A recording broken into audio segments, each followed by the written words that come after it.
آپ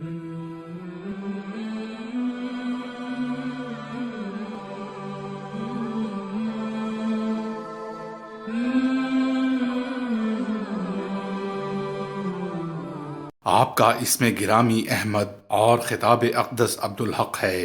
آپ امیر المومنین سیدنا عمر فاروق رضی اللہ تعالی عنہ کی اولاد امجاد میں سے تھے۔ آپ کے والد ماجد کا اسم گرامی شیخ عمر بن شیخ داؤد رحمت اللہ علیہ تھا۔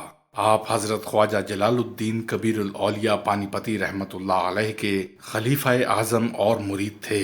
حضرت شیخ صاحب مادرزاد ولی تھے، صاحب ذوق و شوق و سکر و حالت و فقر تجوید تھے، نظر موثر اور صاحب تصرف تھے۔ قہر و لطف سے جو فرما دیتے تھے یا خیال مبارک میں جو آتا تھا اسی وقت اس کا ظہور وقوع میں آ جاتا تھا۔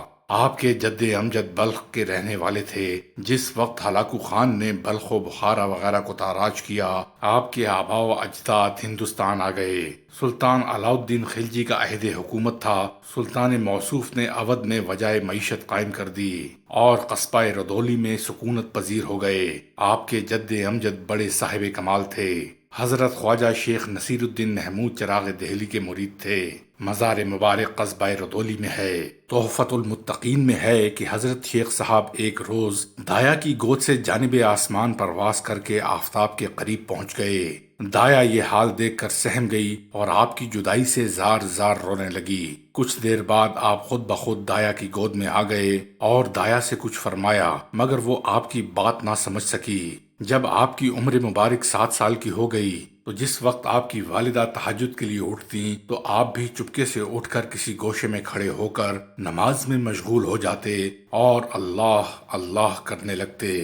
والدہ ماجدہ فرماتی، تم ابھی بچے ہو، ابھی تمہارے اوپر نماز و عبادت فرض نہیں، نفل عبادت کے لیے اس قدر مشقت کیوں برداشت کرتے ہو؟ حضرت کے دل پر چونکہ محبت الہی غالب تھی، اس لیے والدہ کا کہنا آپ کو گوارے خاطر نہ ہوا۔ سفر کے ارادے سے حق تعالیٰ کی طلب میں دیوانہ وار کھڑے ہو گئے۔ 12 سال کا سن تھا۔ آپ ردولی سے روانہ ہو کر اپنے بڑے بھائی شیخ تقی الدین کے پاس دہلی آ گئے اور ان سے تحصیل علوم ظاہریہ کی خواہش ظاہر کی۔ شیخ تقی الدین نے آپ کو پڑھانا شروع کیا۔ بھائی صاحب جو کچھ پڑھاتے شیخ صاحب نہ پڑھتے بلکہ فرماتے، آپ مجھے علوم معرفت کی تعلیم دیجیے۔ شیخ تقی الدین صاحب آپ کو دہلی کے ایک بہت بڑے عالم کے پاس لے گئے اور ان سے کہا کہ یہ میرا چھوٹا بھائی ہے، تحصیل علم کا شائق ہے، مگر میں جب کچھ پڑھاتا ہوں تو نہیں پڑھتا، آپ ذرا سمجھا دیں اور کچھ پڑھا دیں۔ چنانچہ آپ کے سامنے کتاب رکھ کر پڑھانا شروع کیا تو آپ نے فرمایا، مجھے اس علم سے کوئی غرض نہیں، مجھے تو حق تعالیٰ کی معرفت کا علم چاہیے۔ ایک روز حضرت شیخ صاحب نے اپنی بھاوج سے شکایت کی، دیکھو میں بھائی صاحب سے بار بار کہتا ہوں آپ مجھے تعلیم دیجیے، مگر وہ کچھ پرواہ نہیں کرتے۔ آپ کی بھاوج نے آپ کے بھائی صاحب سے کہا کہ تم اپنے چھوٹے بھائی کو کیوں نہیں پڑھاتے؟ اگر تم نہ پڑھاؤ گے تو اور کون پڑھائے گا؟ بڑے بھائی صاحب نے جواب دیا، میں کس کو تعلیم دوں؟ وہ تو حق تعالیٰ کی طلب میں دیوانہ ہے، اسے اپنی خبر تک نہیں۔ یہ کہہ کر آپ کو بلایا اور اپنی انگشتری آپ کے حوالے کرتے ہوئے ہدایت کی کہ اس کو حفاظت سے رکھنا۔ آپ نے اس انگشتری کو مکان کے صحن میں دفن کر دیا۔ کچھ دیر بعد بڑے بھائی صاحب نے انگوٹھی طلب کی تو آپ نے فرمایا، مجھے علم نہیں۔ شیخ تقی الدین نے کہا، میں نے ابھی تو تمہیں انگوٹھی دی تھی، تم نے مکان کے صحن میں دفن نہیں کی؟ آپ نے جواب دیا، مجھے علم نہیں، اگر میں نے دفن کر دی ہے تو آپ جا کر نکال لیں۔ دیکھا جسے چند لمحات پہلے کی بات یاد نہیں رہی وہ علم کیسے حاصل کرے گا؟ وہ تو ایسے علم میں مستغرق ہے کہ اسے دوسرے علوم کی ضرورت ہی باقی نہ رہے۔ جب آپ رحمت اللہ علیہ جوان ہو گئے تو شیخ تقی الدین نے آپ کی شادی کرنا چاہی اور ایک جگہ رشتے کی بات چیت ہوئی، مگر آپ نے وہاں جا کر کہہ دیا کہ میں شادی نہیں کرنا چاہتا، مجھے اپنی لڑکی نہ دو۔ اس واقعے کے کچھ دنوں بعد آپ پیر حق کی تلاش میں نکل کھڑے ہوئے۔ گھومتے پھرتے پانی پت پہنچ کر شیخ المشائخ حضرت خواجہ جلال الدین کبیر الاولیاء کی خدمت میں حاضر ہوئے۔ حضرت خواجہ جلال الدین کبیر الاولیاء کی خدمت اقدس میں پہنچ کر قدم بوس ہوئے۔ حضرت شیخ نے آپ کا بہت اکرام و اعزاز کیا اور شرف ارادت سے شرف اندوز فرما کر اپنی کلہ عطا فرمائی۔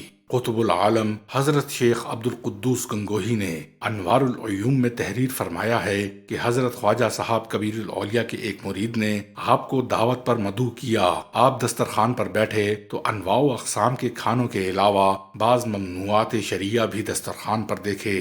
آپ کی نظر جوں ہی معقولات و مشروبات پر پڑی، آپ غصے کی حالت میں اٹھ کھڑے ہوئے اور اسی حالت جلال میں حضرت خواجہ کبیر الاولیاء کی خدمت میں آ کر اپنی کلاه واپس کر دی۔